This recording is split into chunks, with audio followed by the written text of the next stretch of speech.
Dumdum park তরুণ সংঘ জায়গা করে নিয়েছে ইনকোরা টিভি জাগমা দুর্গা 2025-এর ফাইনাল রাউন্ডে। সত্যান্বেষী পুরো ফিলটা কি কি বলবে বলো? হ্যাঁ, এমন কোনো বাঙালি আছে কি যে যে মানে ব্যোমকেশ সম্পর্কে জানে অথচ ব্যোমকেশকে পছন্দ করেন না, ভালোবাসেন না? ব্যোমকেশ পড়েছেন তো সেখানে এক প্যান্ডেল ব্যোমকেশ, একটার পর একটা পাতা ওল্টাচ্ছে, একটার পর একটা রহস্য উন্মোচন হচ্ছে। কি সুন্দর করে এখানে পুরো একটা পারফরমেন্স আর কি। অজিত এবং সত্যবতী, ব্যোমকেশকে দেখার খুব ইচ্ছে ছিল কিন্তু ব্যোমকেশ আজকে নেই। ব্যোমকেশ নাকি মা দুর্গার হাট চুরি হয়েছে সেটা খুঁজতে গেছে, রহস্য উন্মোচন করতে গেছেন। তো ব্যোমকেশকে দেখতে আবার আসতে হবে এখানে।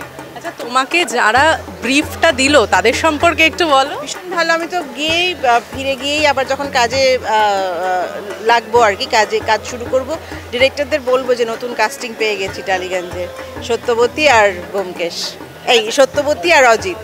আচ্ছা, আরেকটা বিষয় সেটা হচ্ছে যে এই পুজো মণ্ডপে যেটা মেন থিম, সেইটা কিন্তু একটা ভীষণ ইন্টারেস্টিং ব্যাপার যে মা দুর্গার গলার হার চুরি হয়ে গেছে আর সেইটারই খোঁজে ব্যোমকেশ রয়েছে। ইন্টারেস্টিংলি পুরো ব্যাপারটা সাজানো, মণ্ডপ তো এত অপূর্ব, এত অপূর্ব, এত সুন্দর, মানে মনে হচ্ছে কোনো একটা আর্ট মিউজিয়ামে এসে দাঁড়িয়ে আছি।